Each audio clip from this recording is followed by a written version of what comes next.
Olá, pessoas! Eu sou Natasha Henneman, este é o Redemoinhando, sejam bem-vindos. Hoje eu vim comentar com vocês um pouquinho das leituras que eu finalizei no mês de setembro de 2025. Hoje tem 3 obras de ficção e 2 de não ficção para comentar aqui.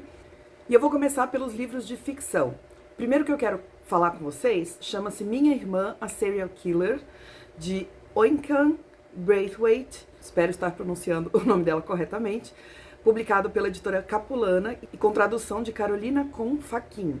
Essa autora é da Nigéria e o livro conta a história da Korede e da Ayoola, que são 2 irmãs. Korede é a mais velha, Ayoola é bem mais nova do que ela, e certo dia a Korede recebe um telefonema da Ayoola pedindo ajuda, porque a Ayoola esfaqueou o namorado dela.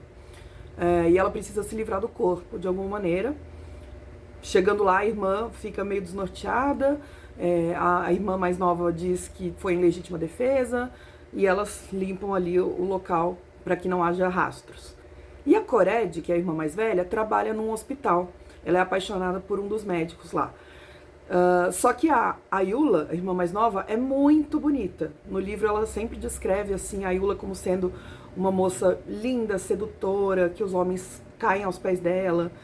E certo dia a Ayoola vai visitar a Korede no hospital e o médico, por quem a Korede é apaixonada, fica realmente encantado com a Ayoola. E o livro vai se desenrolar a partir dessas 2 situações, porque na verdade não é a primeira vez que a Ayoola, ou Ayola, tá? Não sei como é que se pronuncia, mas não é a primeira vez que essa irmã mais nova assassina namorados. Isso já aconteceu antes, por isso que o título do livro é esse. Mas em grande parte do livro o foco não é os assassinatos, assim. Eu acho que é um livro que vai muito também para esse lado do drama entre irmãs, não só um pouco essa competição pelo médico, mas principalmente as diferenças de personalidade das duas, a proteção e a rivalidade entre irmãs, porque também é um relacionamento super complexo que elas têm. E eu gostei muito dessa leitura. Ele tem um toquinho de bom humor de vez em quando também, além desse drama. Eu achei um livro curto, fluido, rápido de ler, relativamente leve, levando em conta também que tem esse tema violento. E para mim foi um bom entretenimento, um livro simples, satisfatório. Para mim foi um livro redondinho. Também li Gótico Nordestino, do Cristiano Aguiar, publicado pela Alfaguara. Aqui na minha cidade, São José dos Campos, ia ter a Festa Litero-Musical de São José, FLIM, que acontece todo ano, já faz muitos anos, num parque, gratuitamente para a população, e sempre vem autores e autoras incríveis, assim, de muito gabarito. E esse ano aconteceu um rolo gigantesco. Eu não vou conseguir explicar aqui com muitos detalhes, mas basicamente, uma das autoras convidadas seria a Milly Lacombe. Li o livro dela também, vou falar sobre ele daqui a pouco.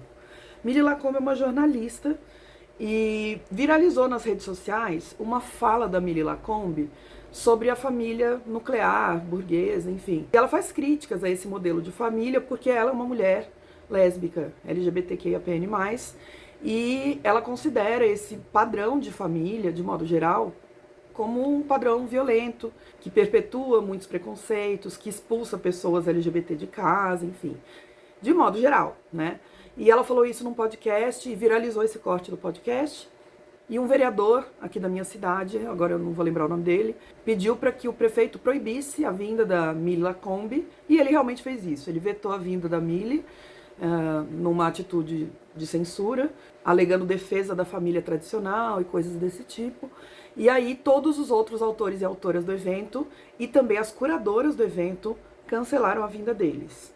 Portanto, a FLIM não aconteceu depois de tantos anos sendo um sucesso por conta de uma plataforma política aí que o prefeito, que esse vereador quiseram usar numa cidade que é bastante conservadora. Então, de alguma forma, meio que funcionou para eles. É uma pena porque é um evento maravilhoso e eu estava me preparando para ele. Eu comprei alguns livros pensando na FLIM e eu li alguns livros também para esse evento, porque ele deixou de acontecer na semana que ele ia acontecer. Foi muito em cima da hora. Enfim, o Cristiano Aguiar vinha para o piquenique literário que ia acontecer na FLIM de setembro.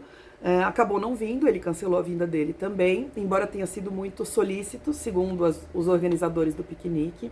Ele se disponibilizou a vir em algum momento de novo para participar. E esse livro é um livro de contos em que o Cristiano Aguiar faz essa mistura entre o gótico e o nordestino.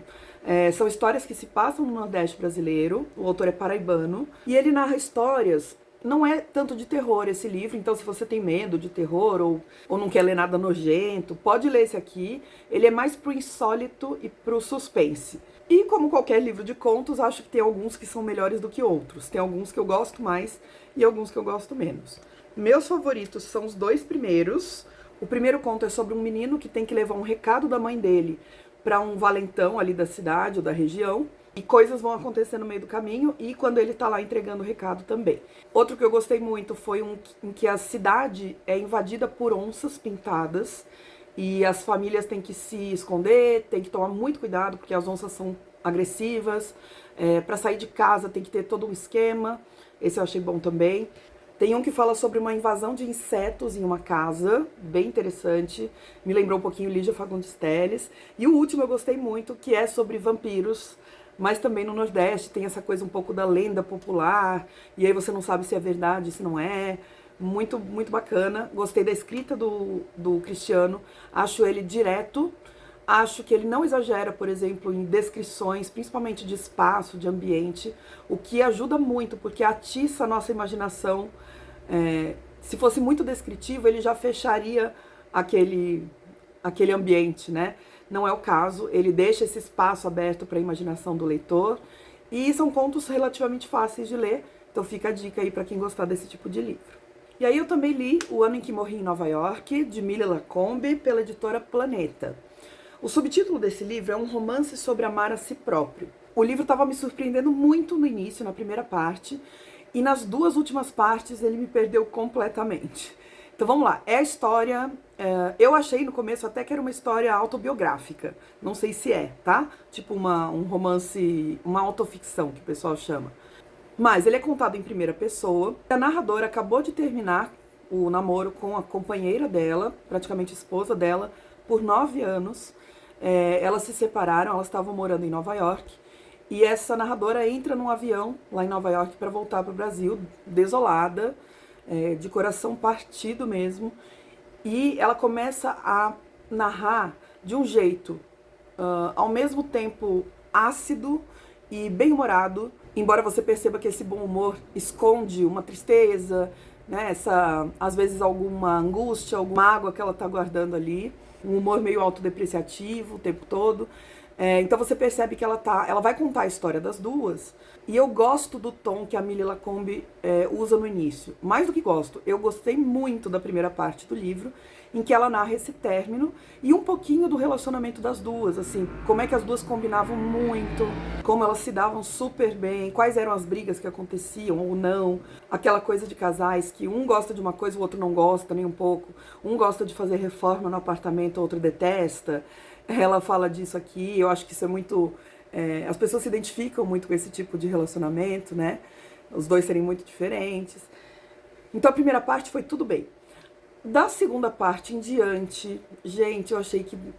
foi para um lado que eu não esperava, embora o subtítulo já tenha dado a dica. Na segunda parte, a narradora vai para um retiro na Amazônia. Ela vai meio arrastada por uma amiga, porque ela tá muito mal, né? Tá deprê por causa do fim desse relacionamento. E ela entra meio que numa jornada de autoconhecimento, de perdão e de... gratiluz, que pra mim não funcionou. Eu acho que o livro perdeu esse aspecto mais ácido, mais real. Quem passou já por um término muito difícil, de muito tempo, sabe como é que dói de verdade. E eu acho que na primeira parte ela mostra super bem isso. E da segunda parte em diante é só essa meio que jornada de cura, que pra mim não combina com o meu tipo de leitura. Eu realmente não gostei da segunda e da terceira partes, que é uma pena, porque se continuasse como foi na primeira parte, ele seria um dos meus livros favoritos do ano. E no final das contas eu dei, por exemplo, 2,5 estrelas de 5. Então a nota caiu pela metade na minha experiência. E os livros de não ficção que eu li foram 2 ligados à filosofia. Um deles é Os Sem Fins Lucrativos, Por que a Democracia Precisa das Humanidades, de Martha Nussbaum, pela editora WMF Martins Fontes, com tradução de Fernando Santos. Esse livro é um manifesto a respeito de educação. A Martha Nussbaum é uma filósofa estadunidense. Esse livro foi escrito em 2010, durante o governo Obama, e ela é muito crítica da educação que os Estados Unidos estavam promovendo, e provavelmente agora piorou ainda, relacionado a pensar exclusivamente em produtividade, em lucratividade, essa educação utilitária, puramente utilitária. A tese principal dela é a de que as humanidades, as disciplinas de humanas, que a gente chama aqui no Brasil, e as artes também, são disciplinas que servem para muitas coisas, embora nem precisasse dessa justificativa do servir para alguma coisa, porque isso também é utilitário, né? Mas ela diz que essas disciplinas têm um papel fundamental no desenvolvimento de certas habilidades que a gente precisa urgentemente aqui no nosso presente e para o futuro também. Por exemplo, ligadas à cidadania, à democracia, consciência crítica, raciocínio crítico, imaginação, empatia, capacidade de reflexão. Então, tudo isso as humanidades e as artes estimulam. E cada vez mais, como a gente vive num mundo em que as coisas estão super interconectadas, ela ressalta essa importância da interdependência, das pessoas entenderem a interdependência entre as próprias pessoas, a importância da coletividade, né? Não só do indivíduo, e também da interdependência entre países. Um precisa do outro. Então, a lógica mais importante agora e mais urgente é a de cooperação e não a de competição, como geralmente é o que acontece nos sistemas escolares aí pelo mundo. Aqui no livro ela ressalta muito o caso dos Estados Unidos e da Índia, que é um sistema escolar que ela conhece mais a fundo. Ela cita vários pensadores da educação, entre eles John Dewey e Tagore, não sei se fala assim, mas é um indiano, e ela faz essa defesa das humanidades. Eu achei o livro muito bom. Ele tem um viés bem liberal, então não é com tudo, absolutamente tudo, 100% que eu concordei, porém ele é um livro muito interessante para a gente pensar sobre educação, repensar qual é o papel da educação de verdade, quais são as demandas da nossa época e questionar essa visão utilitarista. E no Brasil isso está fortíssimo, né? A gente vê por aí uma lógica de vigilância sobre os professores, principalmente os professores de humanas, que quando estão fazendo o seu trabalho de forma séria, são questionados e são acusados de doutrinação e coisas desse tipo, né? Então é um livro muito bom para você ler com o seu filtro, com a sua consciência crítica, principalmente para quem for da comunidade escolar, alunos, professores, pais e mães de alunos, vale muito a pena. E por último, mas definitivamente não menos importante, eu peguei para ler um que não estava nos planos, mas que valeu muito a pena porque ele foi favoritado. O livro Diógenes, o Cínico, de Luiz E. Navia, pela editora Odisseus, com tradução de João Miguel Moreira Alto e tradução do texto grego de Luiz Alberto Machado Cabral. Esse livro eu achei por acaso, porque eu frequento a Festa do Livro da USP, lá em São Paulo. Todo ano eu vou, muito empolgada com essa feira, inclusive acabou de sair a data desse ano de 2025. E eu sempre olho com antecedência as editoras que vão, a lista de livros que eles vão levar. E eu não conhecia a editora Odisseus. Acabei olhando lá, me interessei por alguns livros, separei. E quando cheguei lá na feira, eu folheei os livros para ver se me interessavam. Esse aqui me ganhou a atenção. Por quê? O Diógenes, gente, e os cínicos de modo geral, o cinismo é uma corrente filosófica lá da Grécia Antiga, do final da Grécia Antiga, período helenístico, que é uma corrente muito peculiar. O Diógenes é mais ainda, porque ele é o mais radical dos cínicos. O cinismo diz que para você atingir a felicidade, a tranquilidade da alma, você precisa se afastar das convenções humanas, ou seja, das regras sociais. E os cínicos, de fato, se afastam dessas coisas. Por exemplo, riqueza, para eles, é considerado uma convenção humana.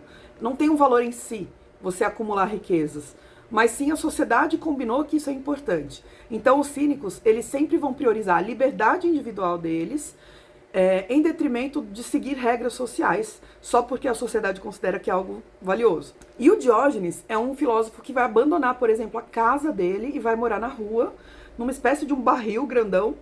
Os alunos sempre falam, ai, professor, igual o Chaves. Mas não era um barril, era um tonel, como se fosse um vaso bem grandão. vai viver com o mínimo possível e vai atrapalhar todo mundo ali na cidade de Atenas, na cidade de Corinto.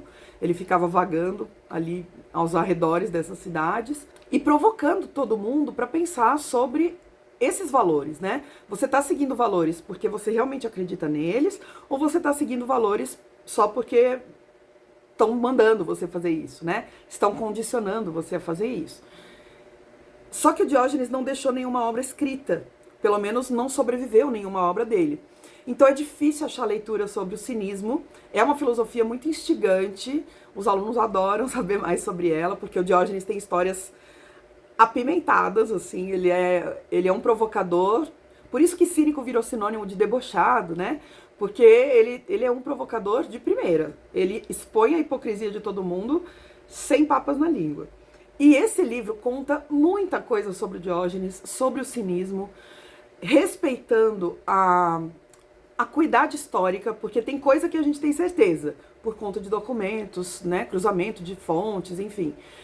Mas tem coisa que a gente não sabe, que é especulação, ou que é só uma anedota que se conta. E nesse livro, o Luiz Navia, que é um autor, ele é um filósofo, ele é professor de filosofia em Nova York, e ele é colombiano. Ele tem essa honestidade intelectual de contar pra gente o que é certeza e o que não é. E ele conta tudo, porque as anedotas também fazem parte de quem o Diógenes se tornou para a filosofia, né? Então é importante, é legal a gente saber sobre essas historinhas que se contam sobre ele. Eu marquei muita coisa, não sei se vocês vão conseguir ver com clareza aí. Eu amei esse livro, muito bem escrito, tem cuidado com os termos em grego são traduzidos, são explicados ao longo do texto. Adorei a tradução, recomendadíssimo para quem gostar de estudar as filosofias helenísticas, especificamente o cinismo. E eu quero muito ler mais coisas que esse autor escreveu, que esses tradutores traduziram. E agora eu tô super curiosa pelos outros livros da editora Odisseus. Vou ver se eu passo lá na Feira do Livro da USP deste ano. Tá bom? Gente, essas foram as minhas leituras do mês de setembro. Espero que vocês tenham gostado. Tô tentando voltar para esse formato. Me conta aí se você tava com saudade, porque eu estava muito. Se você quiser adquirir esses livros que eu apresentei hoje, ou qualquer livro, ou qualquer produto pela Amazon, por favor, utilize meu link que sempre fica aí na descrição do vídeo. Comprando por esse link, você não paga nada mais por isso e eu recebo uma pequena comissão pela venda, tá bom?